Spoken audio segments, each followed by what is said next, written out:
So these are angle grinders. They're handheld grinders. And there's different discs that you can use on them. And this is like essential when you're doing metal work. And I've mentioned in the past, like the smallest metal shop would be an oxyacetylene setup and an angle grinder, and you can accomplish everything that you need. With more elbow grease, like I said, than having the more expensive, fancier tools, but that's all you would need, and you'd have almost a complete metal shop. One angle grinder and an oxyacetylene setup. But what we're gonna do today is we're going to cut and grind with this. I have a few discs that we use for metal on an angle grinder. This is a sanding disc, and so it just has flaps of sandpaper, and you can get that in different grit. It's nice for finishing. There's a grinding disc, and usually this is about 1/4 inch thick. They do come in different thicknesses. I typically use a 1/4 inch thick one, and then it's like a grinding stone, so you can remove slag and modify, make things smoother, and we'll be using this a lot. Once we cut out our cubes and our squares, we'll need this to clean the edges before we weld. And this is also a tool in becoming a better welder and cutter, because when you cut messily, you have a lot more hours in grinding, and then you want to kind of stop the grinding, so you're like, I better learn how to cut better. And then this is a cutting disc, and so it's very thin. It's the same material as the grinding disc, but we can cut pretty straight lines with the cutting disc. Okay? So here's two angle grinders. I wanted to show you both because they have different power switches. If you notice, this one has just an on and off. You turn it on, and you press it. It's sort of a quick release off, but once it's on, okay? And it's spinning. This one has a safety where you would have to pull the little lever down, and then it's already plugged in, and then squeeze. And this one I really prefer. So if you can aim to get this one, because there's a few of different ones in the shop, but if you can aim to get this one, or if you were going to buy one for yourself, I would get the one with the safety, because should you get caught, a piece of clothing or something get caught in it, or you drop it, it just immediately goes off. It only stays on while you're holding it. And this one is more dangerous because it stays on, so if something gets caught in it, it's going to keep spinning. So we're not going to use this one. But it's, I have one. It's like a matter of, I think, $30 difference for safety. So something like that. Okay, so I'm going to show you how to put the disc on. The first thing you should do is make sure that it's unplugged whenever you change discs. So there's a little button in the back that when you press it in, it locks. Okay, so this little disc, this is going to hold whatever disc you're putting on, and there's a few holes in it. The Allen wrench fits in it, so you hold the button in, it clicks in place, and then you use the Allen wrench to undo it, okay? I'll show you again. Okay, so we're going to use the cutting disc. And because these are different thicknesses, it's important to know which side to put this up. When you're using a thicker disc, you see how there's a little ridge here? You turn it this way. When you're using a thinner disc, you're going to use the flat side so that it holds tight. You'll know that you put it on the wrong way if this isn't snug and it spins freely, okay? So usually what I do is I just do I hold the button in, I just do finger tight, and then I take the Allen wrench and turn it just a little. Again, never over tighten anything. I'm usually able to undo it and do it by hand, and I just want to make it snug. One crucial piece of information about the angle grinder is to always make sure you have the guard on. This is the guard, okay? And this is what protects you and your fingers from being cut off. And it spins, so you can move it a little bit. For cutting, I usually turn it to the side because we're going to be cutting like this, so it needs to be out of the way, but still just make sure it protects your hand You know, don't, I mean, sometimes you're able to, see, spin it too far where your fingers will be exposed. And a lot of times people will take these off because they feel like they're in the way. And so please notice, because I've done that before. I've walked up to it and not realized it was off and used it and cut my finger, but I still have the finger. But you know, you can lose a finger. But make sure it's always on there. So people take it off because you can't get into a tight space. And if you can't get into a space with this tool, then you know you need to be using a different tool, a smaller tool. So just always, the guard has to be on. Okay. So what we're going to do first is we're going to cut.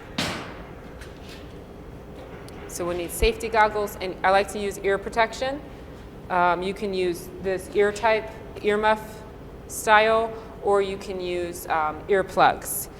And it's not so bad when you're standing in the room watching it, but when you're right over it, you're going to want some ear protection.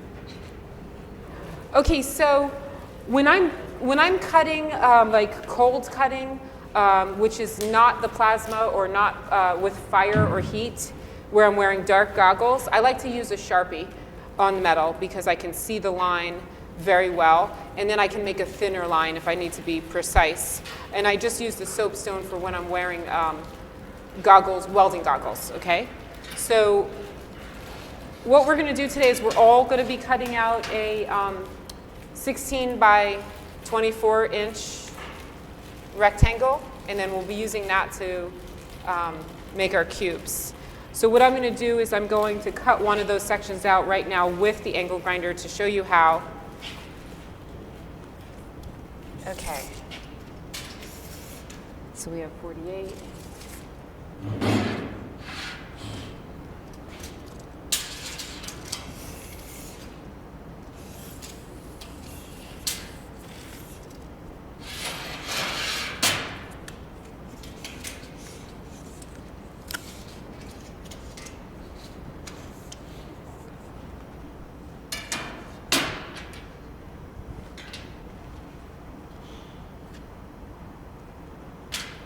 Okay, so I'm a righty, so I prefer to put this handle on the when you're looking down at your angle grinder on the left side, because I want to control the body of this angle grinder with my right hand.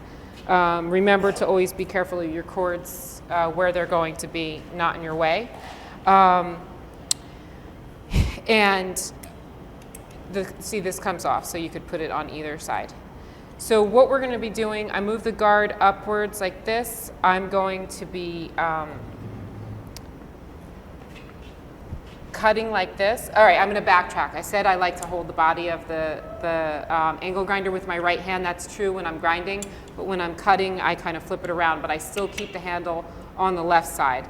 So whatever, I'm controlling with my right hand, so I feel like I'm controlling when I'm cutting them on the side like this. When we're grinding and sanding, we're going to be holding the angle grinder at an angle like this. And I'll show you that shortly. But the disc spins this way, so when you're looking down at it, it's clockwise. And that's important to know because that's going to be like where your sparks are flying. Okay? So you want to be aware of your people in the room where you're sending sparks to cameras or anything like that. So what I'm going to do, the first thing I'm going to do is you have to have a lot of control. I'm going to score the whole line. So I'm going to stay steady. I'm going to try not to be on any kind of angles like this. I'm just going to slowly follow my line and score it, okay? And then I'll come back and I will cut through it. I'll get right on my score line. I'll wait, and I will, it'll be spinning, and then I'll just sort of sink down, and then I'll come back up and sink down. I'm going to show you, but I'm just trying to run that by you before I actually do it. And make sure you don't have any brick underneath you. A brick. I raised the steel up on a brick, and on 4 bricks, and I don't want to cut over the brick. So wherever your cut lines, make sure your bricks are not there. And this has to be raised up when we're cutting with the angle grinder so you don't cut the table. Can you talk for a Yes. So we always like tie your extension cords to your power tools in a knot because a lot of times the plugs can come undone while you're working, and you want to try and avoid that. Yeah. Okay.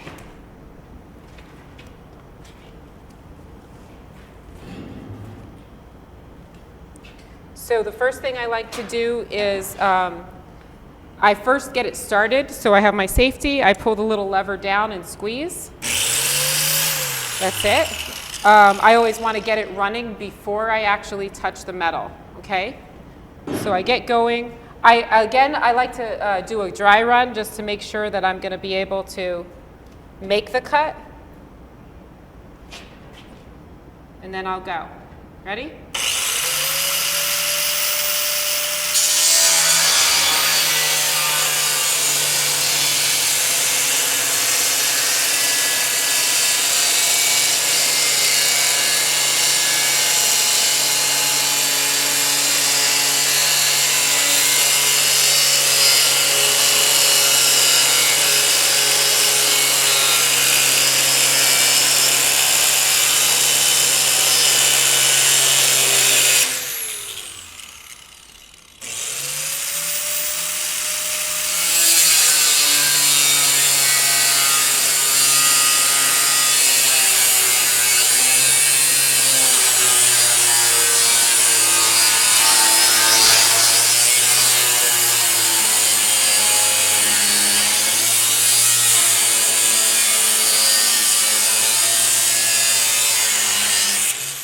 So like a grinding disc, it's like grinding material away. And if you notice, I'm sort of cutting.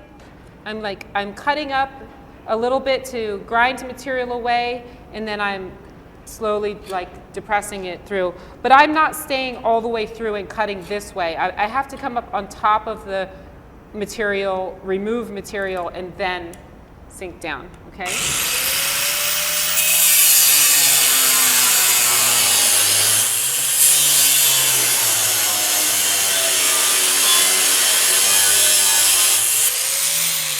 Also, you want to be really patient when you're doing it, and you never want to force it. I'm just really letting the machine do the work. Putting too much pressure on any tool, it's going to wear the motor down. Also, you'll end up wearing out your disc really fast. It could even break. So you really just you put a tiny bit of pressure, and then you just let the tool, the disc, do the work.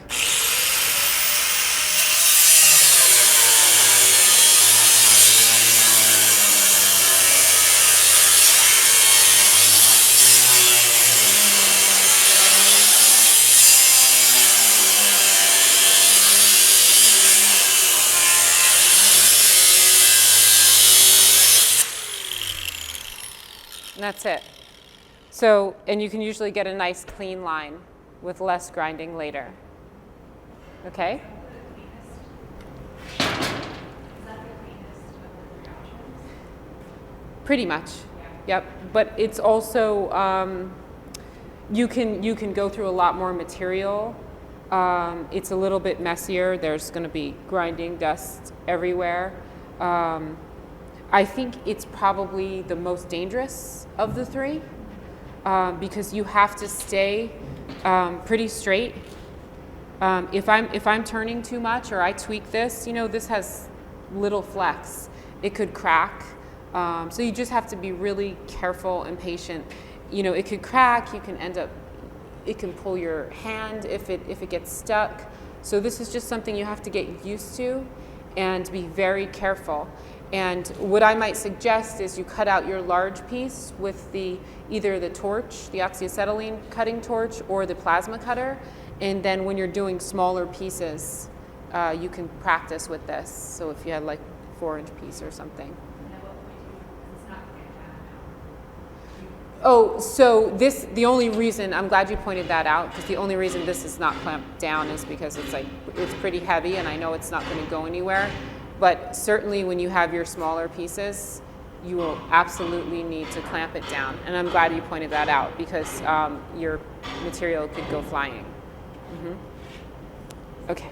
Also, too, when you start doing the other side, it starts cracking further. You have to be very careful. Yeah, so you wouldn't have both sides clamped down, just like when you're with wood as well, right? You'd have one free side. So if I was going to cut this piece, I wouldn't have both of these pieces clamped down to hold it together, right? Because it could cave in and then grab the disc and then take you. So I might just clamp this side and then this is free to fall off. So you'll cut your pieces out, you'll cut your cubes out, and then you're gonna need to grind before you weld. So for grinding, I think we'll use this vise. So to backtrack, that's a nice sound. Okay. Don't forget to unplug your angle grinder when changing the disc. Hold in the button in the back, and then just turn. So we're going to put the grinding disc on, the 1/4-inch disc, and then we'll flip the nut over the other way this time.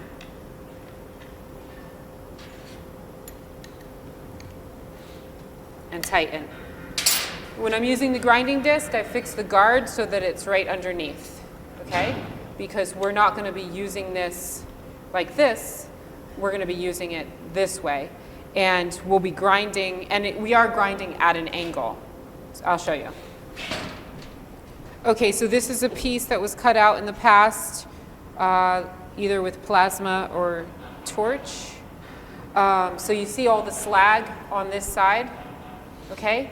So what I'm going to do is we're going to clamp this here. I'm going to have my slag on the right side, okay?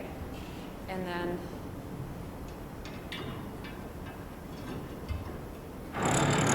tighten this up. Now the reason why I'm going to have the slag on the right side is I'm going to be grinding like this, and I want it to be smooth. Okay. So if you look, let's draw a picture here. Here's our piece of steel. Am I okay? Sorry. You go for it. Okay. Actually, I'm going to move back over here because this table's easier to write on than that. Okay. So here's our piece of steel, and there's our slag, okay, on this side. What we're going to do to make this nice and smooth is first I'm going to grind at an angle like this, and I'm going to eventually become smoother and smoother, okay? It's more like at an angle until I get flat. And what happens is all this slag just falls off. If I had it turned around the other way, there's just a waste of time to be grinding slag on this side. So I start at an angle like this, and then I come smooth, and the slag just drops off. And I start in these little like 1.5-inch increments. I'll start right here at the angle, and then I'll slowly come over, and then I'll move up a little and slowly come over. And the other thing that's really helpful is actually, grab this,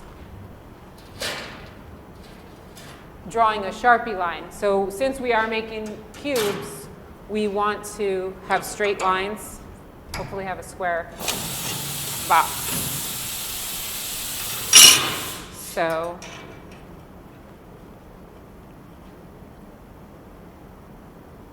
I just draw a little line to give me something to grind to. Okay, thank you.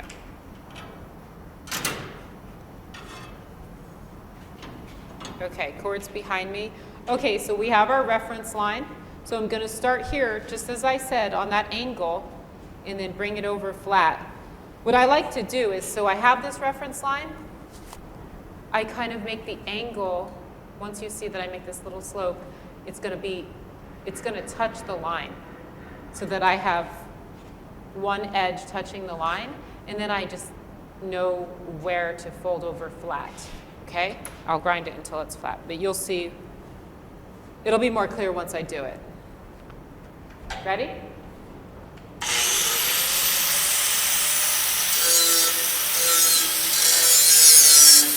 The other thing is you're not completely flat when you're using the angle grinder. Like this, I'll be up on an angle a little bit, okay? And you can't be completely flat because of the guard and also the centerpiece.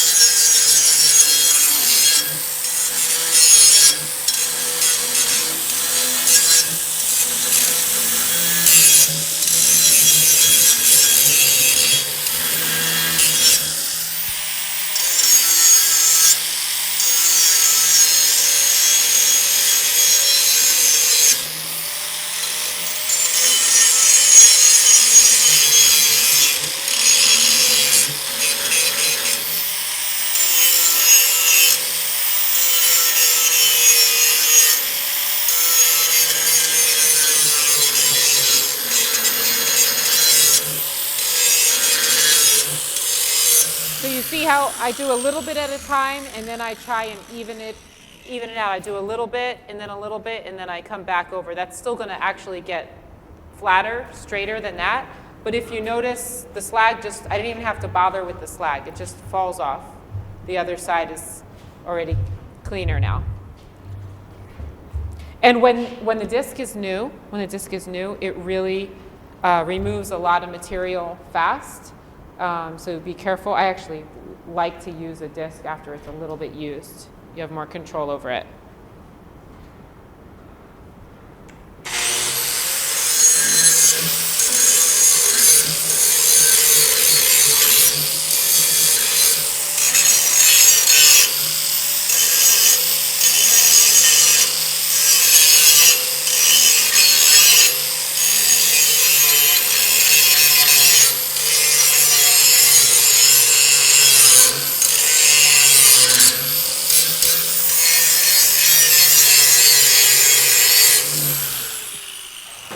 So if you guys all come closer and just check this out now, you see how you see the seam here? How the slag's gonna end up falling off like that. That's it. And then sometimes if you see there's bumpier parts, I'll focus a little bit, not putting a lot of pressure like I said, but maybe a touch more pressure on the high spots, and then I let up on the lower spots. So here I'll put like more pressure here. But you see, so you just kind of work it until you meet that line. It needs a little bit more work, but that's what you need to do. I'll clean up this much more of this area, and that's it, and then we can all start working, okay?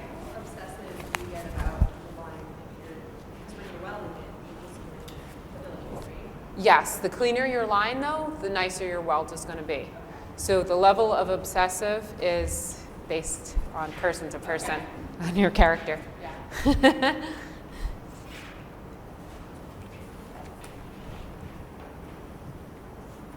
But there's total room for error. I mean, you can have a hole and it's no problem. You can fill it.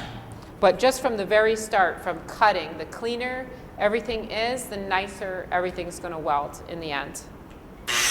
Ready?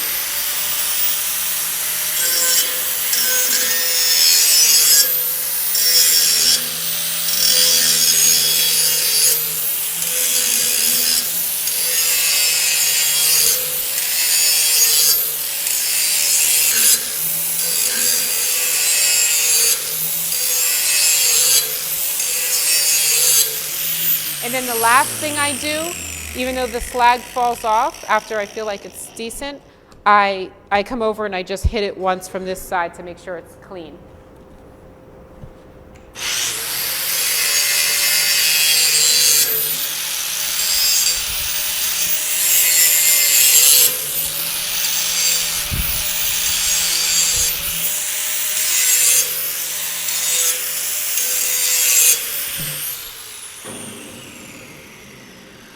And now if you feel like it's taking too long when you're cleaning up your pieces, then you probably could put a little bit more pressure, that's all. Because I scare you about not putting too much pressure, and then what I notice is people aren't putting any pressure. Just a little bit's okay.